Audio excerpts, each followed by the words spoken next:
So I'm out here in a local park close to where I live. I'm watching my friend's dog. They are traveling to Idaho today, and so they needed somebody to take care of the dog on very short notice, and they have watched Shelby, my dog, previously, so I'm very happy to return that favor. But yeah, the topic of today's video really is about, should you get a flatbed for your pickup truck, and should you consider a flatbed truck camper or a slide-in truck camper with storage boxes where otherwise the pickup truck bed walls would be. And I went through that conversion on my previous rig. I had an F-250 trimmer, and along the process of building an expedition vehicle, I decided to remove the factory bed, get a flatbed with storage boxes above and below the bed, and then have my slide-in Supertramp truck camper in the middle. And for adventuring, it was the perfect vehicle. I sold it for different reasons, or it's my previous rig for different reasons, but I really came to that point where it's like, I feel like I have an opinion, an educated opinion about a flatbed and the related truck camper and storage related questions. So I wasn't really ready to commit to a flatbed early on. I got the pickup truck new in August 2022. I went up to Salt Lake City and picked up this pickup truck. And yeah, I was just not mentally ready to cut it into pieces and put a flatbed on. That was a process I had to go through, and in hindsight, I should have made that decision earlier. I was happy with the decision, and I think it was the right step for what I was going to do, because I was building an expedition vehicle and not just a weekend camper. All right, quick interruption here, really. I'm trying to make it to 1,000 subscribers on my channel. If you have not subscribed, please do me a favor and subscribe. It doesn't cost you anything.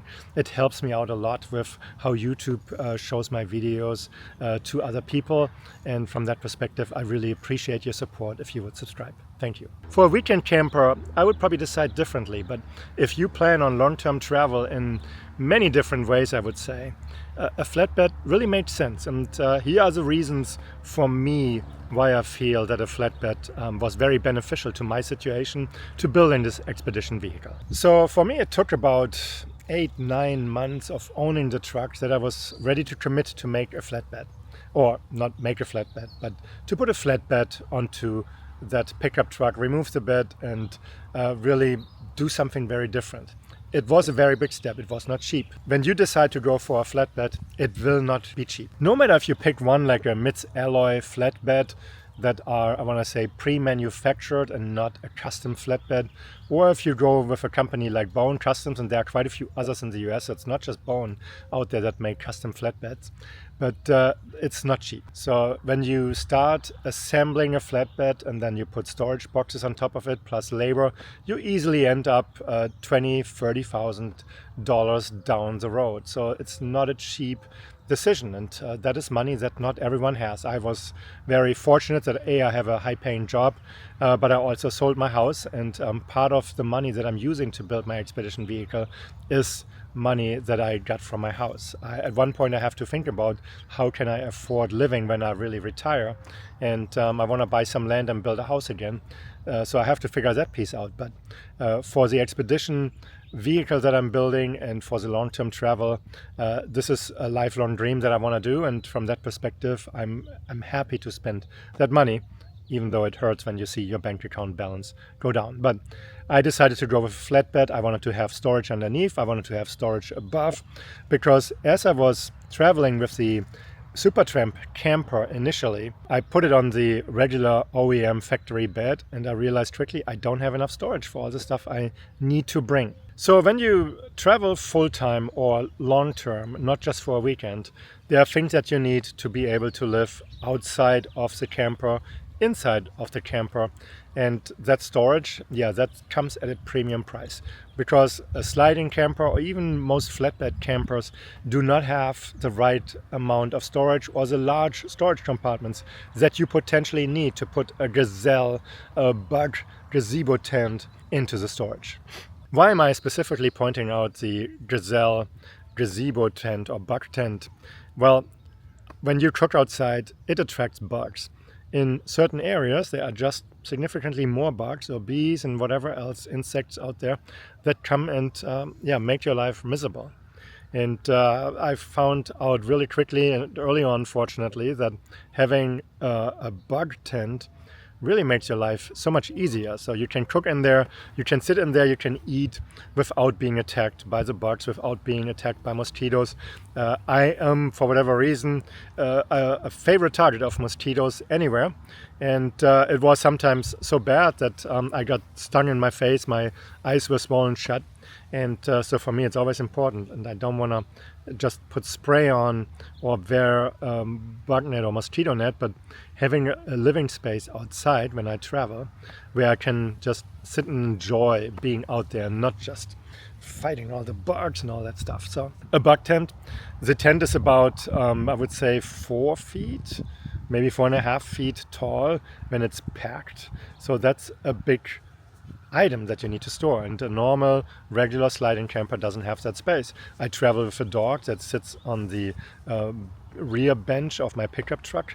There's not that much space. Yes, I can build out a different type of platform, slide it in, but you get the idea. This stuff adds up quickly. I always carry a propane fireplace with me to be able to enjoy a fire at night and just sit outside, have a drink, watch the stars, and just think about life or ideas that are in my head, stuff like this. So a propane fireplace takes up space. You need to carry potentially extra propane. My future rig will not have propane by default. It will be all electric. So I'm probably carrying just like a 5-pound or 11-pound propane container with me. But again, that needs space that I need to put somewhere. So when you go through that process, just think about what do you need. Again, if you are a weekender, this is a very different story. Just throw it on the floor of the truck camper. You arrive at your destination, you set up camp, and off you go. When you travel full time, the more you have to take in and out, or when you have to rush into the camper because of bad weather or stuff like this becomes an issue. This becomes cumbersome. It becomes frustrating, and then you lose the fun that is supposed to be there. So storage comes at a premium when you travel longer term. A flatbed can be the solution, but now you have to choose between, do I put a flatbed camper on there or do I put a sliding camper on there with storage boxes? If you put a flatbed camper on the flatbed, you can pick certain flatbeds that have, I want to say, a forward-facing garage, storage between the truck cab and the camper, and depending on which bed you choose, if it's custom or if it's pre-manufactured, you have more or less space depending on what it is. You might need that space for your spare tire. Certain vehicles do not have enough space to put a large spare tire underneath. So I'm looking at Rams specifically. Once you go to 37s, they don't fit underneath. For Fords, you can either squish them into the factory space for the spare tire if the tire is not inflated.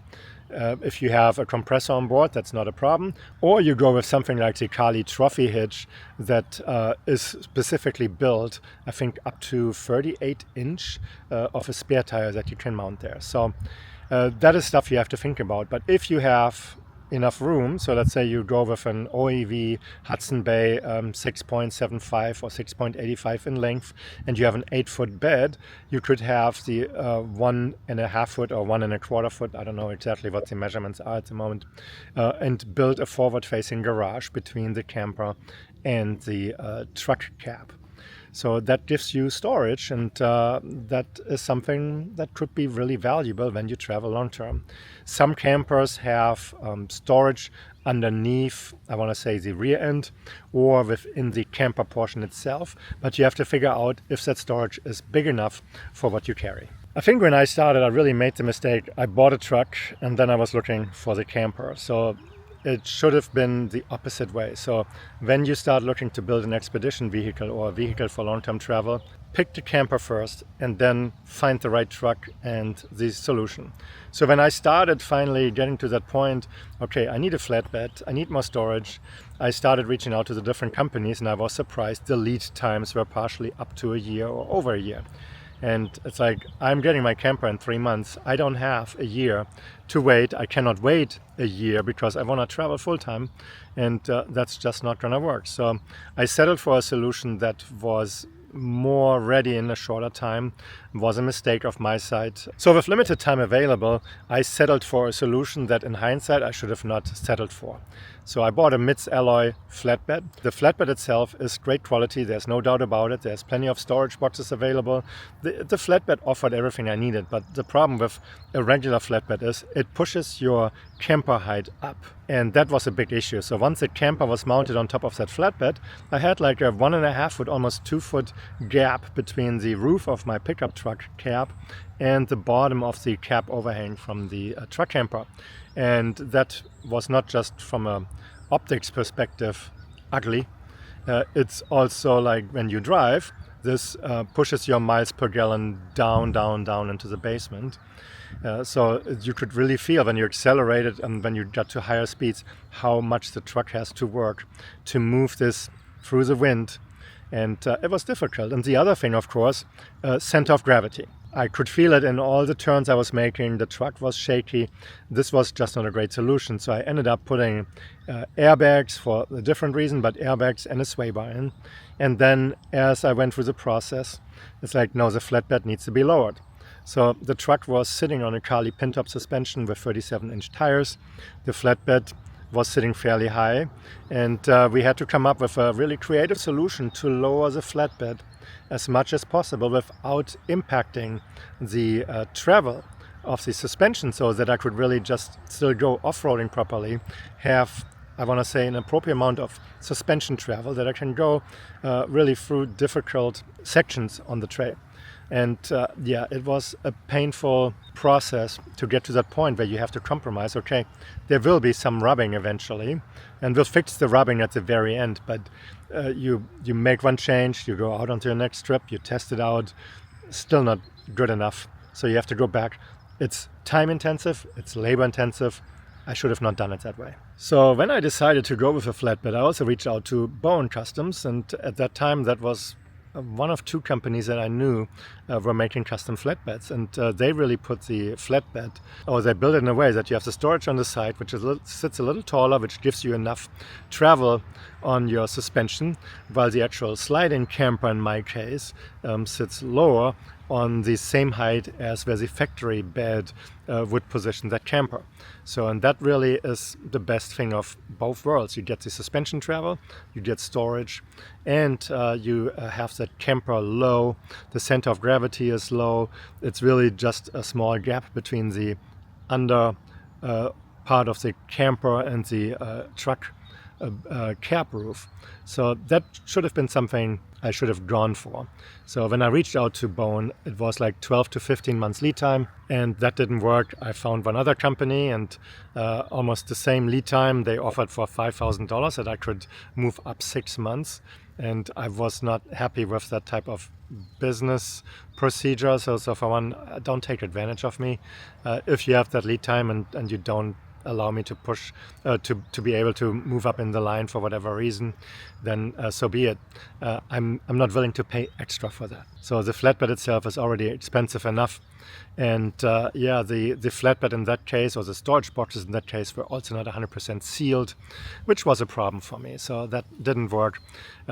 Over the last few months, I want to say the last 6 months or 7 or maybe even 8 months, I found several other companies, small companies that make custom flatbeds, aluminum, really built to your choice and your needs, and should have done it that way. But hindsight is 2020, and so I mean, I was still very happy at the very end with how my truck, and I will put pictures in here and video, but how the truck turned out to be. So for adventuring, it was a perfect vehicle. For long-term travel, not so much, but that's more because of the camper itself, not the flatbed or the flatbed storage. So would I've gone with a flatbed camper? Probably. But then again, the question is, will the flatbed allow for enough off-roading capabilities? And if you look at Mac and Owen from Bound for Nowhere, their previous truck, the older Tundra that they had, when I talked to them, one problem was really the limited suspension travel. So they addressed this with the new Tundra that they built. And the Tundra looks great. They kind of have the same problem, that the gap between the roof of the truck and the bottom part of the cab overhang is very big. So it impacts their gas mileage, high center of gravity, and the looks, it's just not, I want to say, that nice or that looks that cool. So they addressed one issue, they created a slightly different issue. I think they made it work. They put a roof rack there, and I think they're planning to put a fairing up on top so that it redirects the wind a little bit and makes travel a little easier.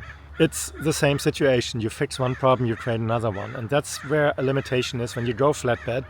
It's like, okay, with a slide-in and a custom bed where the sliding camper sits low enough, it works. On the other side, if you have a flatbed camper, you gain a little more livable space. And you really have to decide, do you need more livable space or do you need more storage? As I mentioned earlier, I should have decided on camper first and then built the right truck around it. That's potentially the right way, but you also have to think about, okay, how much livable space do you need? What type of livable space do you need? Because that's why I decided to sell my rig. I had a good amount of livable space, but not the right setup.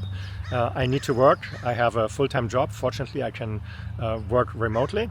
And so from that perspective, it's like, okay, I need to have some sort of a decent setup. So when I'm on call, I get calls on weekends or evenings sometimes, not very often, fortunately, that it's easy for me to get my laptop out, do the work, and then move on. So the Supertramp camper did not allow me really to have that in a convenient way.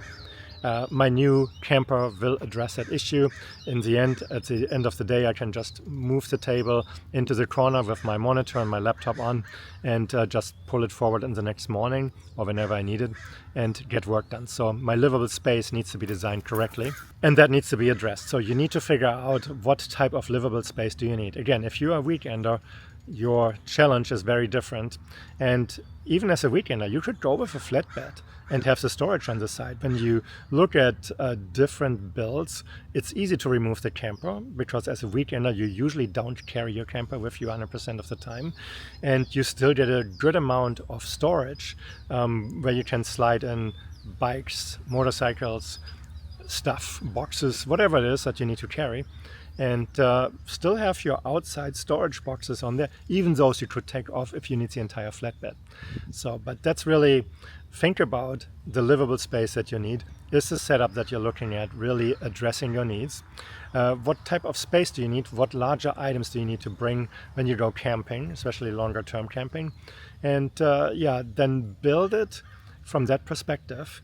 Once you have the camper identified and your setup, then start looking for, it's like, okay, what type of truck, weight, how much weight can the truck carry? And really think about wet, not just dry weight, because when you put in gasoline, I put in a 58-gallon gasoline tank, that's a lot of weight, extra weight for the truck, not just because the tank was heavier, but also the 34 gallons that the stock F250 had at that time, and you go to 58, that's a lot of weight and volume, and that needs to be considered how much you can load onto the truck and the truck camper. So think about these items, and then really if you go, okay, I need a flatbed, what do you want, storage boxes or more space? So lots of thoughts, a lot of things to consider when you build an expedition vehicle. And maybe a pickup truck is not the right solution for you. Maybe you should look at something else. I'm not saying a van, but there are different type of expedition vehicles out there. But if you end up with a pickup truck, really think about what type of storage, what type of livable space. Do you need a full-size bed, let's say 6.75, like the F250, F350 in the standard length, or do you want the longer wheelbase with the 8-foot bed, or even go further with an F450, 550, but that's really a different story. I'm not talking about those here in this case. So I ended up buying a 2024 F350 with the 8-foot bed that has the 176-inch wheelbase. And it will limit my off-roading a little bit. Maybe I lose 5 or 10% of the trails I want to go to. I'm not rock crawling anyway, but there could be an impact because now I have a longer wheelbase and I need to consider that. So those are the different pieces that come to my mind talking about a flatbed, and is that the right choice for your expedition or long-term travel vehicle? Would love to hear from you in the comments. What are your thoughts in that regards? Are you considering a flatbed? Are you ready to go for a flatbed? What type of flatbed? And yeah, start looking into these things if you really have that idea of building out a vehicle like that. So let me know. Also, if you like this video, please give it a thumbs up. If you have not subscribed to my channel, please do so as well. And then I would say I'll see you next time in my next video. Thanks for watching. Have a great day. Bye-bye.